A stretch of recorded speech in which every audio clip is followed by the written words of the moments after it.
Hello, beautiful friends. I am Laurel Bleadon-Maffei with Illuminating Souls, welcoming you to this episode of Sleepy Bedtime Blessings, a podcast designed to help you rest, relax, and fall asleep, all while deepening in your connection with your beautiful team of angels who love you so. If we're meeting for the first time, I am an angelic practitioner, a spiritual teacher, and an encourager of souls. And I do this through one-on-one angel sessions, soul mentoring, and a variety of classes designed to inspire your heart. And you can learn more about my offerings at my website, illuminatingsouls.com. I also have a Facebook page of the same name, and I post daily there inspiring messages for you.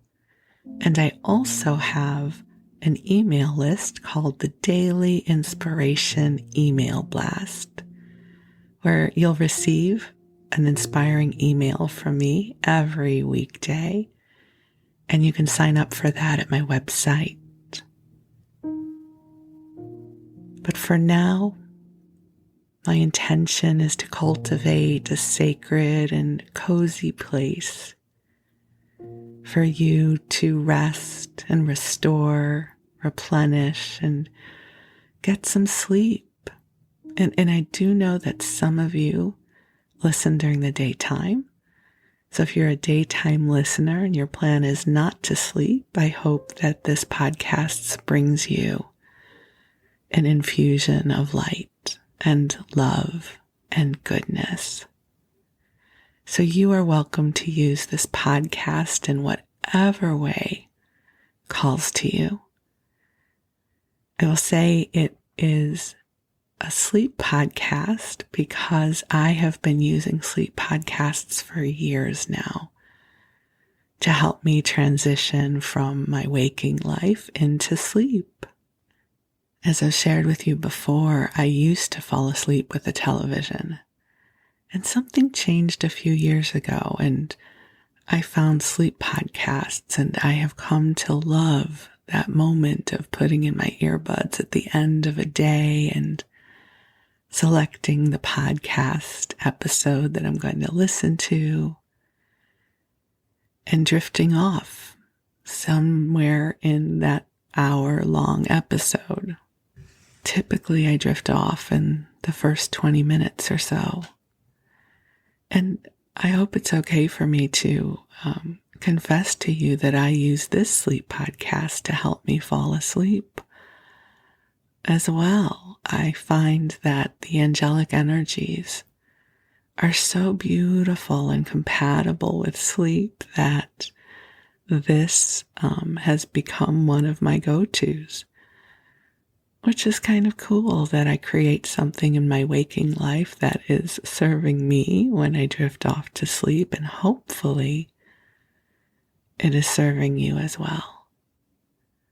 So thank you for finding your way here. It is an intimate experience to listen to a podcast. And if you are finding that this broadcast supports you, I am deeply honored to share this space with you. And I do have just a sweet request if you are up for it, if you are enjoying the podcast, if you would please consider leaving a review or a rating on your favorite podcast app. It really helps other people tune in. And if you'll share about the podcast with another person, that would be awesome as well. I'm not doing much in the way of marketing because I honestly just don't have the energy for it. So I am using divine marketing as my marketing plan, where a sprinkle of magic, an act of kindness, and just allowing this podcast to find its way to those it has come here to serve. So thank you in advance if you are able to do so. I really appreciate your support. And I think I've shared with you before that this right now is sort of the magical way of manifesting, is the one that really speaks to my heart these days. And I'll also mention, I don't know if you can hear the shift in the ambient noise here. Our air conditioner just kicked on and it's hot here. And I love you very, very much. And I'm not up for sitting here in the blanket fort in the heat to record this. So I figured we can just listen to the hum of the air conditioner and you will know that I am in the bright, beautiful, cool energies that allow me to better stay connected with the angelic vibes. So if it is warm where you are, I'm sending you a whoosh of cool air to help you drift off into sleep. So back to the subject of magical manifesting. And I don't know that it's magical as much as it is surfing the energies of potential and possibility. That there are endeavors in life that absolutely require efforting and hard work. I'm not saying that that's never appropriate, of course it is. But I also love making space for the portals of grace that somehow show up. To be honest, it's been one of my conundrums with this podcast. At present, I think there are about 40 of you listening on a regular basis, so thank you so much. And, at some point, I imagine this will grow. Other sleep podcasts have thousands of listeners, but they also do a lot of social media and promotion, and to be perfectly honest, that does not sound delightful to me. And at this point in my life, I only have energy to show up for that which I find delight in. It's not that I will not do the tasks that perhaps are not as delightful, such as, cleaning the house.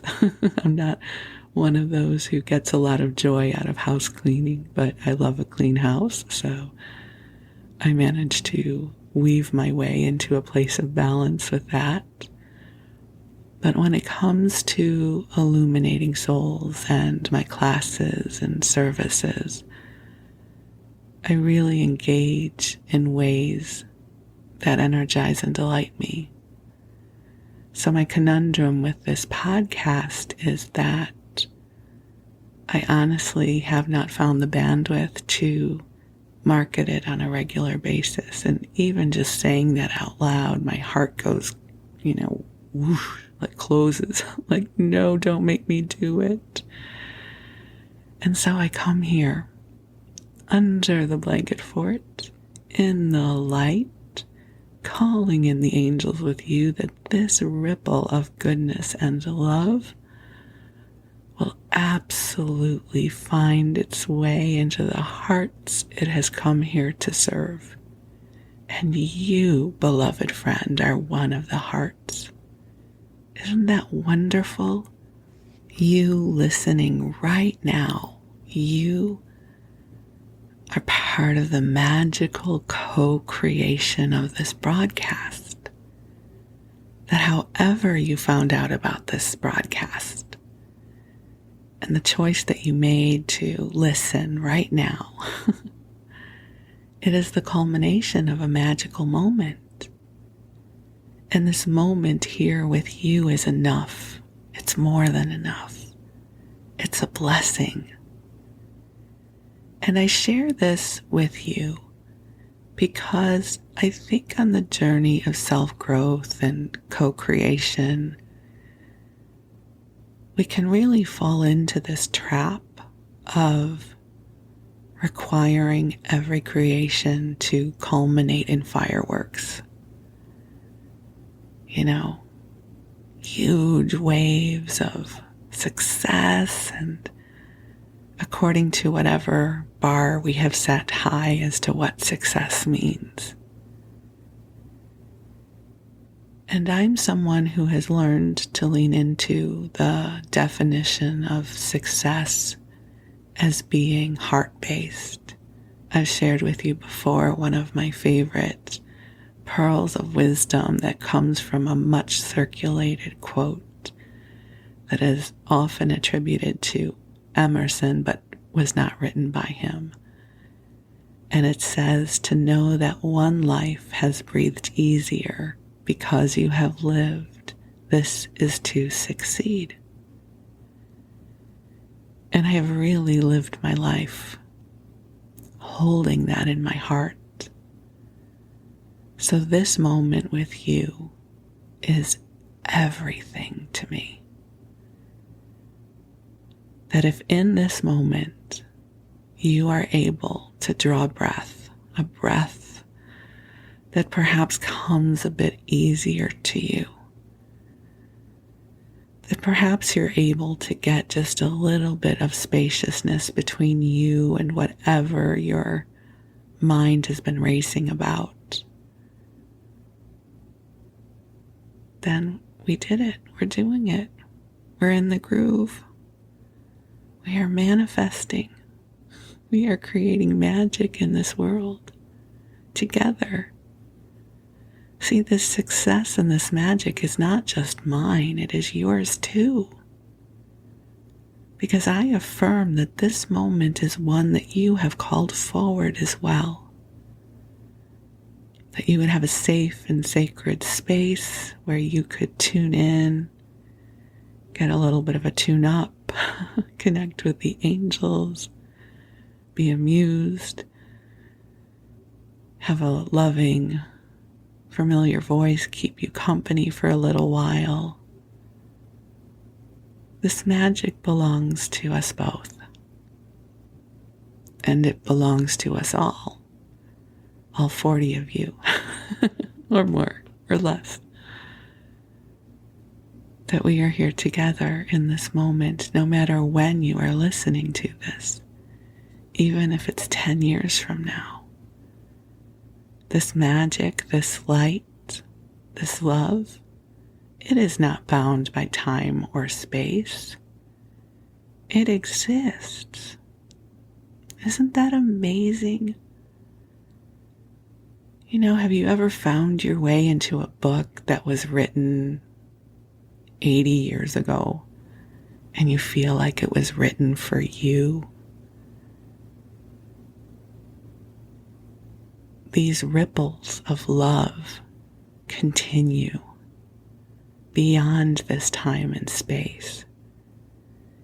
It's one of the reasons that I'm not worried too much about the whole marketing thing, even though I kind of think I should, let me say it differently now that I've rambled a bit.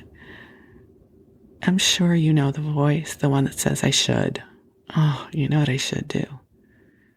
I should really go outside and walk, or I really should clean out my closet. You know, the should voice that should almost never comes with something really good. Like, I really should eat that piece of chocolate cake. I really should spend the day just watching Netflix and doing nothing. The should voice is typically that which we do not want to do. So I really should market this. Like, there's no joy there. There's just no, come on team, let's go. And I have become very self-indulgent over the years. And I really don't spend much energy in the shoulds.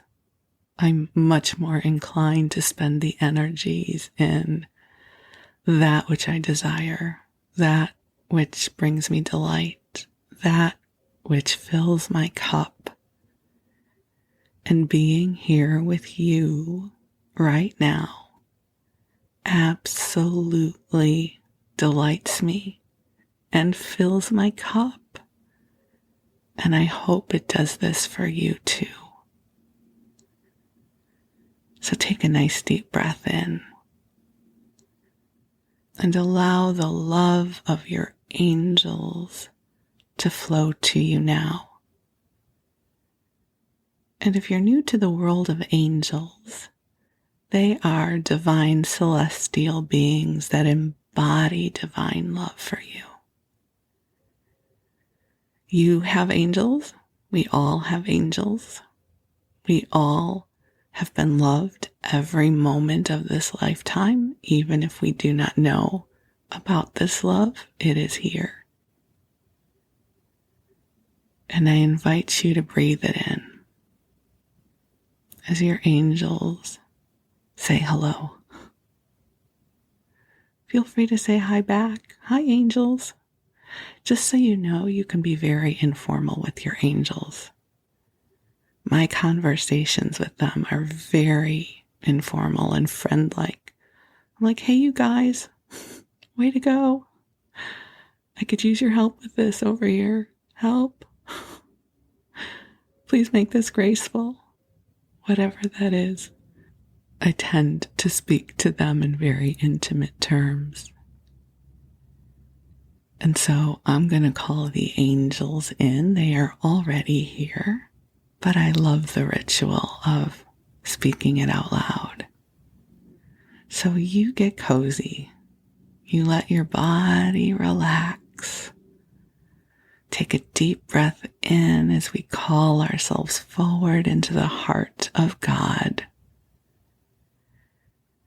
And beautiful angels on high, we invite you to join us here. And we ask that you infuse this broadcast with a sanctuary of light and love and healing and service to each of our beloveds here with us in this moment. Angels, I ask that you ripple goodness and compassion with an extra wave of delight for us. Angels, I ask that you help clear away any old frustrations, any old stories that no longer serve us. Help us clear those away because we no longer need to have those on repeat. And angels, I also ask that you spread a wave of forgiveness and compassion for any misunderstandings,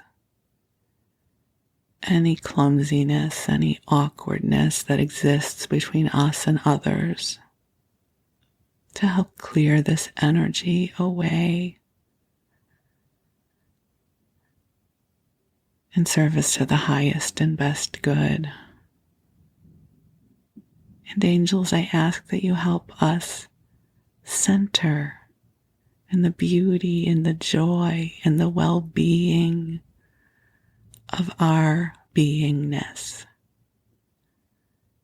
That right now where we are, God is.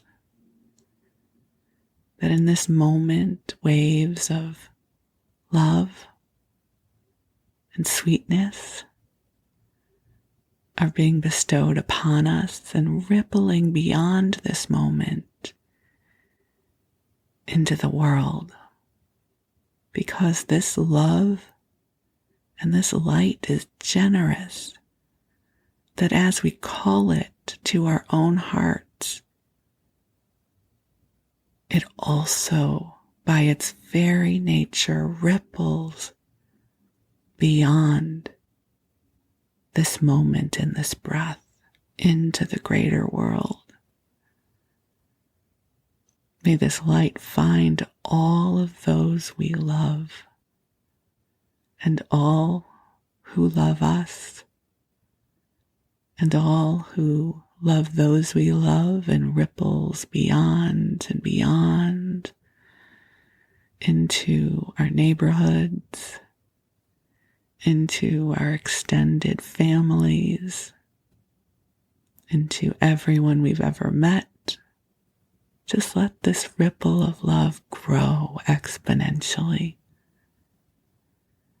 You don't have to do it. The angels are doing it. Rippling this love far beyond this moment. And notice how it feels knowing that you are not responsible for this ripple. You are simply a point of light in it. You help amplify it. You are a catalyst for it. But it is its own nature to amplify and grow. So breathe in. You are very much on purpose right now.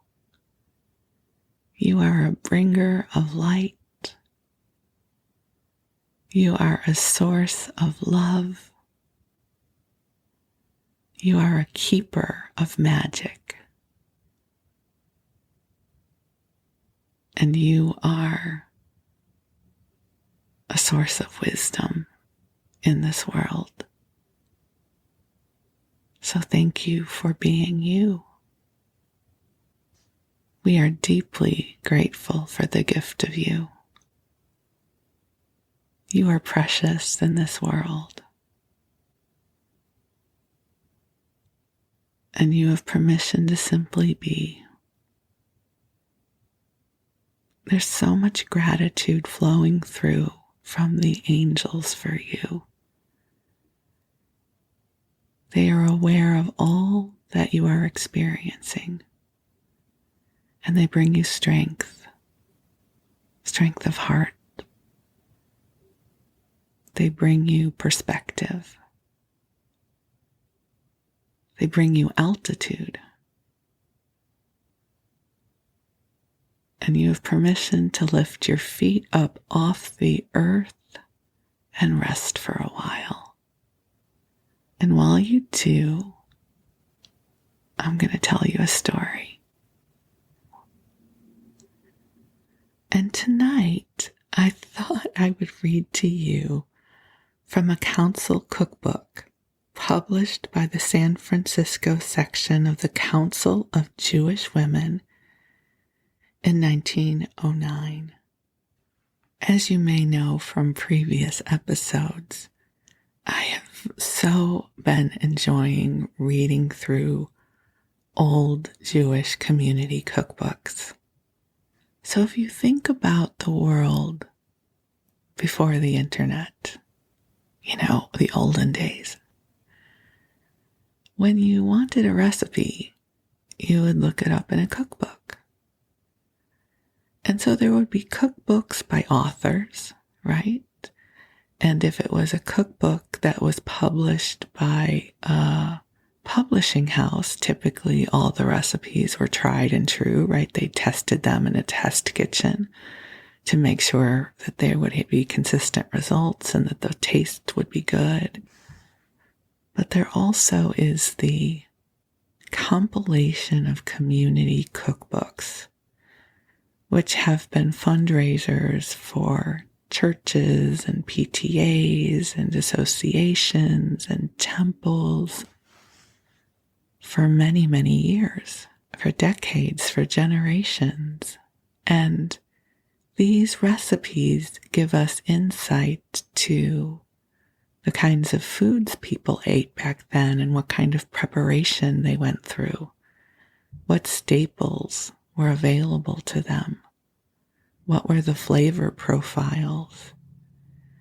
And so you might have, Aunt Marge's ambrosia salad along with Mrs. Goldstein's chocolate cake. And I love these books because they really are a time capsule. It's a little bit of this, a little bit of that. They would use the packaged goods of the day, right? Crush some saltine crackers in with some Hellmann's mayonnaise, and there's your recipe. I've shared with you before one of my favorite go-to recipes easiest thing ever. And my apology to my vegetarian friends, because it is a chicken dish. A can of Ocean Spray cranberry sauce, the whole berries, right? Not the jelly kind with the ridges. It's the cranberry sauce with the cranberries in it, the whole cranberries. And then you take a half a bottle of Catalina dressing or French dressing. And then you take a packet of the Lipton onion soup mix. Just the packet. You don't put water in it. And you mix it all together and you pour it over your chicken and then you bake the chicken. And it is phenomenal. But it is one of those recipes that I'm sure at some point someone cut out of a magazine like Woman's Day or Ladies' Home Journal, and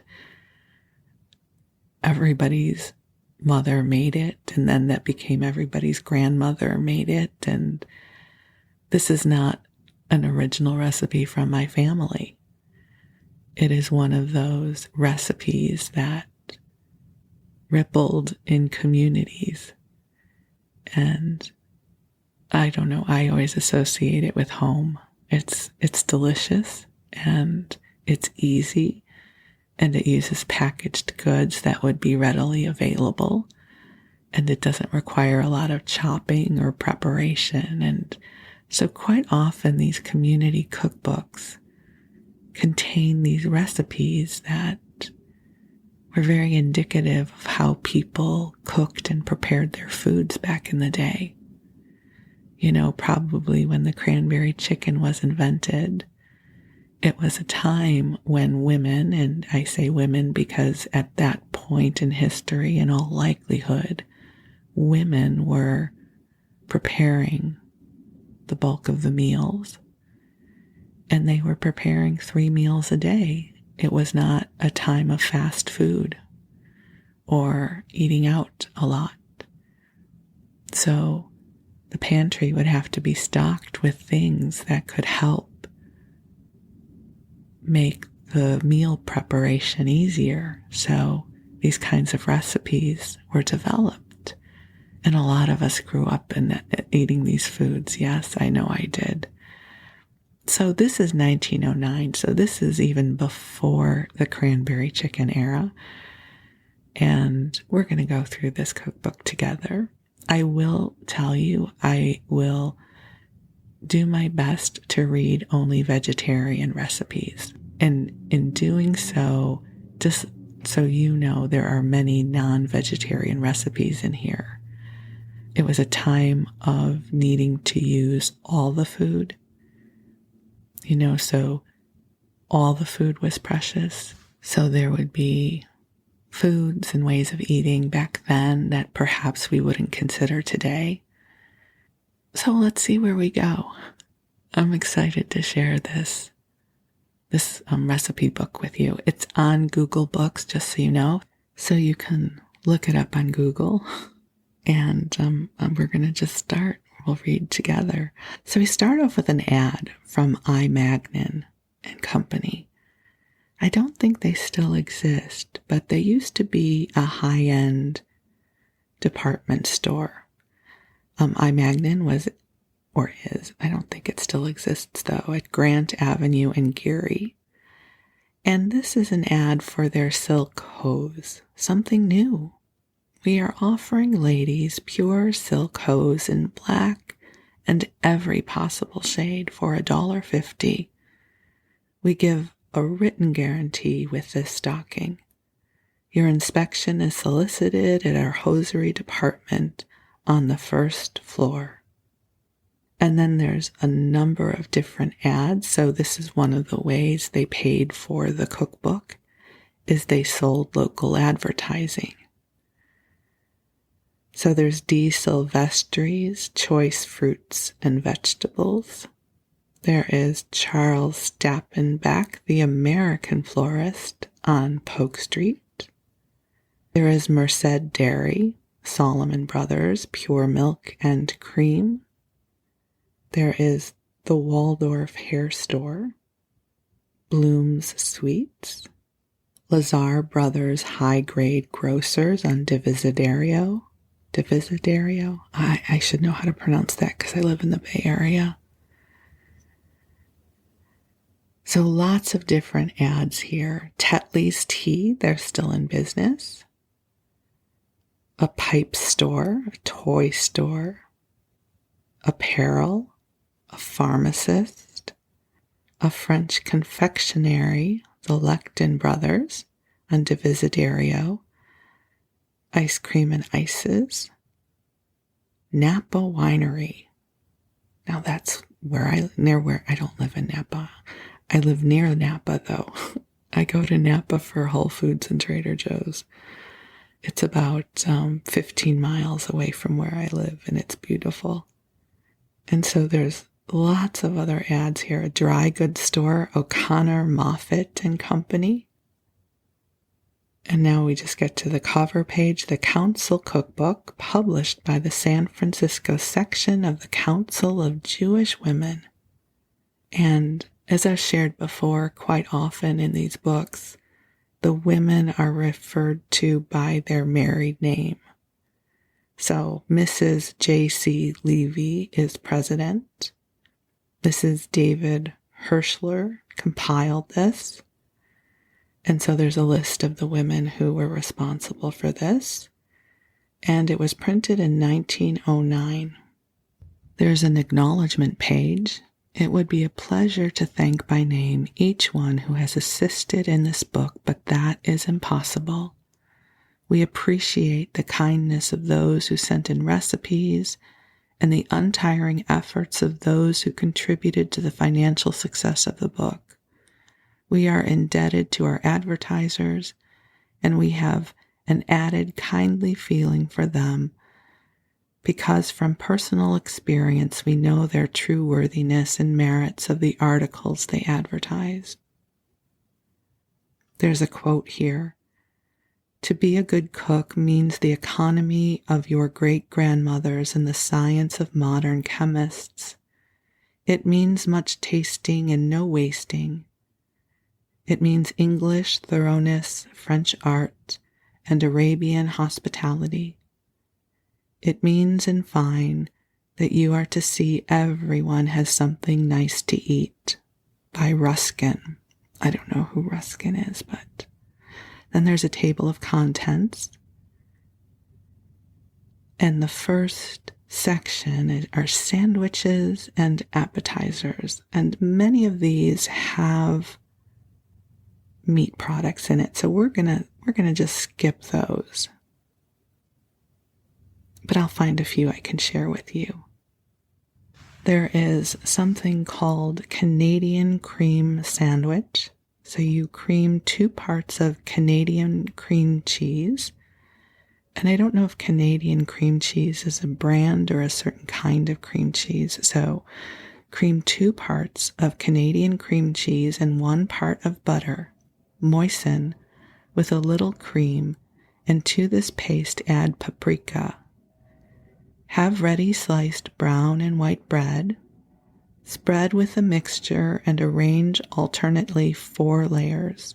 Press the 4 layers together and then slice in narrow strips. Fruit coloring may be mixed with the cheese so as to have the filling whatever color is desired.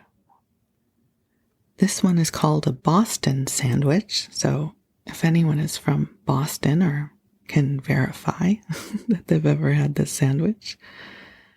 1 slice each of white and brown bread, cut thin and buttered, and spread with chestnuts that have been boiled tender, peeled, and rubbed through a sieve, then mashed with hard-boiled eggs to a paste and moistened with mayonnaise.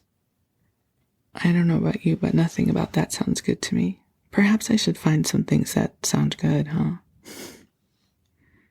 Cheese crackers. Take dainty chip crackers, butter, then sprinkle grated cheese, Swiss and Eastern mixed, on a buttered cracker, then paprika. Put in hot oven for a few minutes. Okay, I was pausing because you know what I was remembering? I had a contraband toaster oven in my dorm in college. Maybe it wasn't contraband. I can't remember if we were allowed to have them. I seem to recall, though, there was some secrecy about it. And I used to take crackers and put cheese on them and then put them in the toaster oven for grilled cheeses on crackers. So look, I was a chef and I didn't even know it. There are cherry sandwiches. Chop candied cherries fine, moisten slightly with orange juice or maraschino, and spread between rounds of thin buttered bread. I promise you I would have loved that as a kid because I loved maraschino cherries.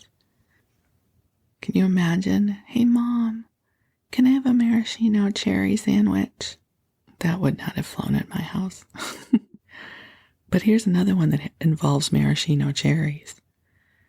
So it's a grapefruit sandwich, I guess. Or maybe, oh no, I'm still in sandwiches and appetizers. So it says, remove from skin the cells and juice. Add a little sugar and chopped pineapple and a few maraschino cherries. Serve very cold in glasses, surrounded with chopped ice or in fruit shells. Okay, well I can't eat grapefruit anymore, but that sounds good. I can't eat tart fruit anymore, which makes me sad because I really used to love my citrus fruit. But that's what happens with age. But there you go, a grapefruit appetizer that involves maraschino cherries. It would have made me happy in my younger days. Okay, we're going to move on to vegetables. Potato pancakes, which, are very important in Jewish cooking, latkes. A few raw grated potatoes, 2 eggs, salt to taste, a little onion juice, a little ginger, 1 tablespoon flour, drop by spoon onto a hot buttered spider, which is a pan. You know what I love about this recipe? They just assume that you know how to cook. Right? It's like, yeah, well, grate the potatoes, some eggs, salt, some onions, ginger, and then you just fry them up. Okay, well, thanks. If you didn't know how to cook, that would feel hard. Okay, let's see what else they have here. Okay, so here we have fried eggplant. Peel an eggplant, slice in 1/4-inch pieces, roll in flour, then mix in a mixture of egg using a spoon of rich cream to 1 egg. The addition of the cream makes the covering less crusty and more tender. Then roll in sifted breadcrumbs or cracker crumbs, salt and pepper before rolling in flour. Fry in swimming fat for 5 minutes. Serve on a napkin with a sprinkling of parsley. So, as I'm going through the vegetable recipes, so many of them involve cooking them in fat. And they're not talking about canola oil or margarine. They are talking about the drippings from the protein sources. And that's how everyone cooked back then. I have, and I'm sorry, this will be a story involving meat, so I apologize again to the vegetarians. My grandmother, Stella, passed away. I say Stella, I of course never called her that. I called her Nani. So Nani, she passed away when I was 8. And I've shared with you before that I am heavily imprinted with food, that almost all of my memories, I shouldn't say that, many of my memories are associated with food. So I have many memories of Nani, and one of them, though, is how delicious her hamburgers were. And my cousin, who I was sharing this memory with many years ago, he said, well, yeah, because she cooked them in grilled onions and schmaltz. And schmaltz is chicken fat. And so there are these food profiles that I think, we grew up with, or generations before us grew up with, that involved cooking things in fat, which gave them an additional flavor profile, which I don't know how many of us do today. I certainly don't. But I just think it's so funny that I can still taste her hamburgers, and I've never had a hamburger like it again. And it's probably because, there were other things in it, because everything got used back then. So, anyways, I just think it's interesting that in the vegetables section there seems to be a lot of cooking this in fat. And at the time, of course, that would make it more delicious. I know if you're a vegetarian, you won't think so. I just speak from my own experience. I'll find some more recipes that don't involve fat. Actually, so many of them involve cooking in fat. I'm going to move on to something else. I'll tell you what, let's move on to the bread section.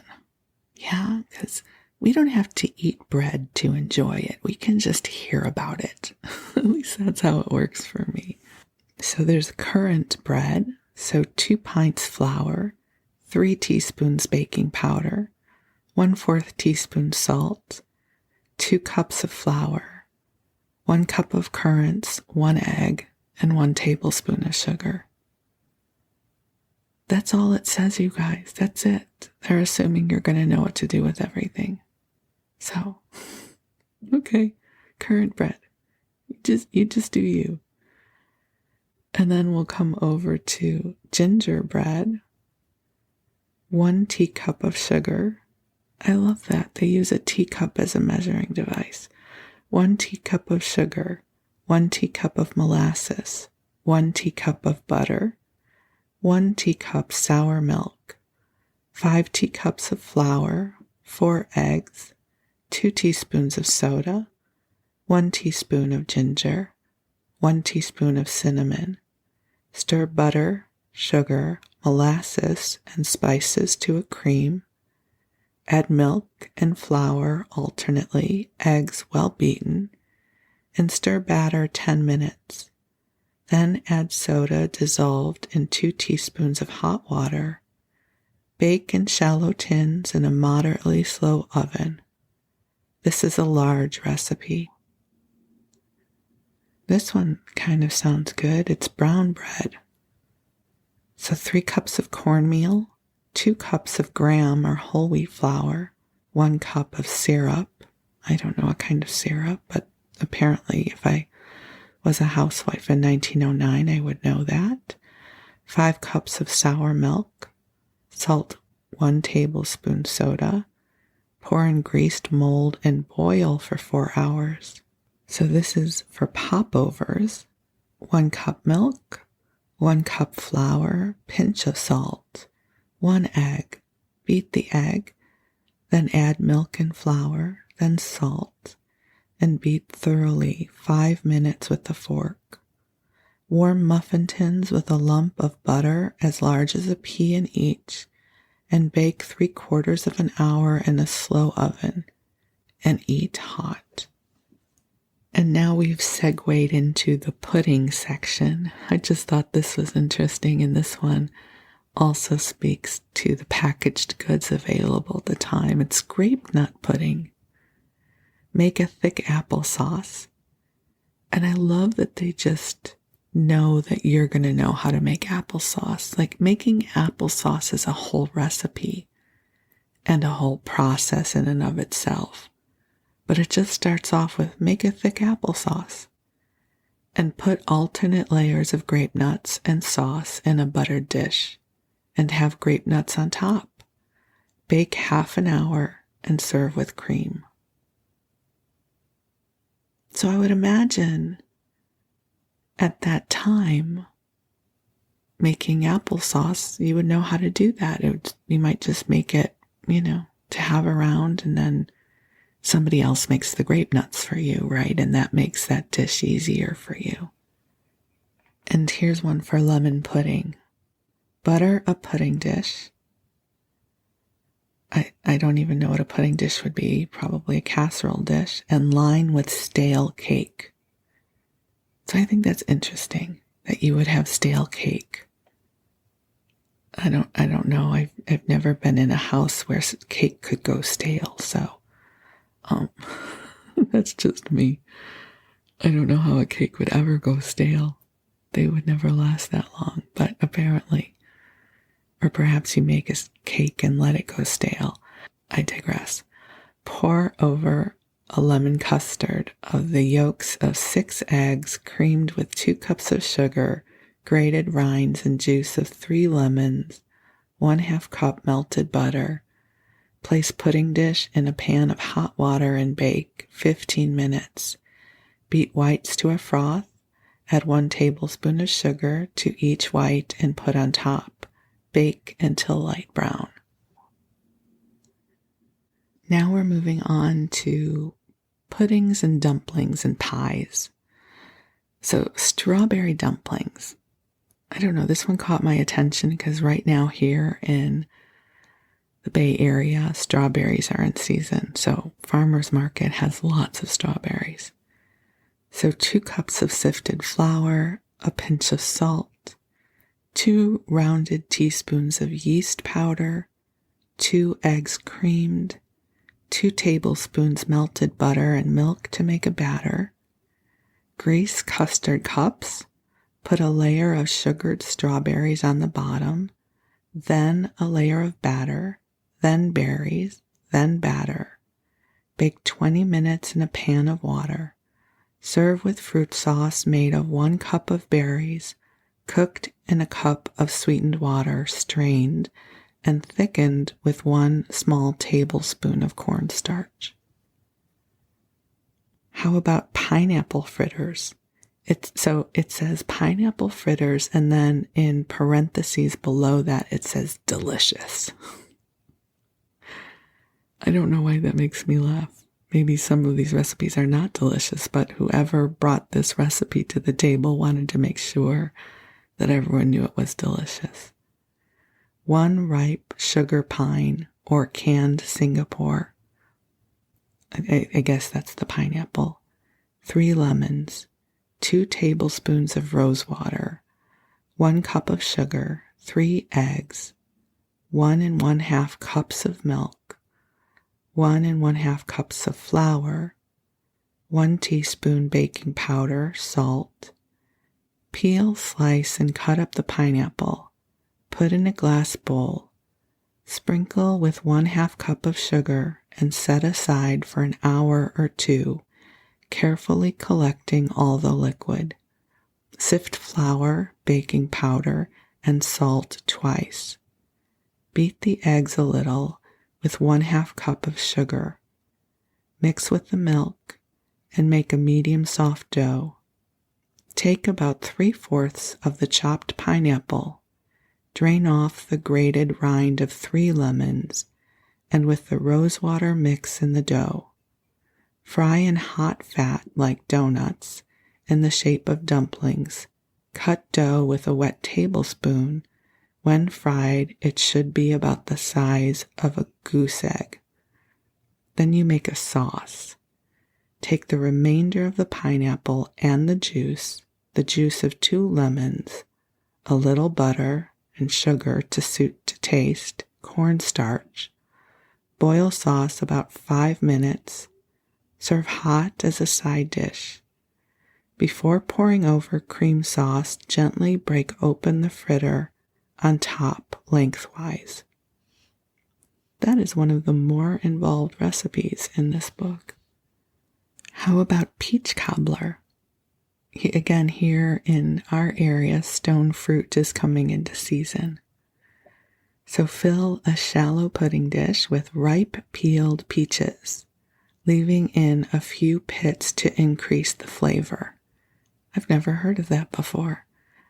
Half fill the dish with cold water, sweeten to taste, and cover with a rich pie crust. Again, they just assume we already know how to make a rich pie crust. Bake in a moderate oven. Serve hot or cold with cream or wine sauce. Apricots or apples may be prepared in the same manner. I just find that fascinating that that's a recipe. So, okay, just cut your peaches, put sugar on them, and then make a pie crust and put it on there. I'd be like, well, okay, thanks. I need more help than that. And I've never heard that about putting the pits in to increase the flavor. That's interesting. Although we would never do that now because we would be afraid that somebody would, accidentally eat the pit or break a tooth or something. So now we're in the cakes section. Like we had to get there, right? Cupcakes. Yay, cupcakes. Cupcakes are such a happy food. Cream 1 scant cup butter with 1 1/2 cups of sugar. Add 4 eggs, dropping them in 2 at a time. 1/2 cup of milk, 3 cups of flour, 2 heaping teaspoons of yeast powder, and 1 tablespoon mixed lemon and vanilla flavoring. Bake for 1 hour.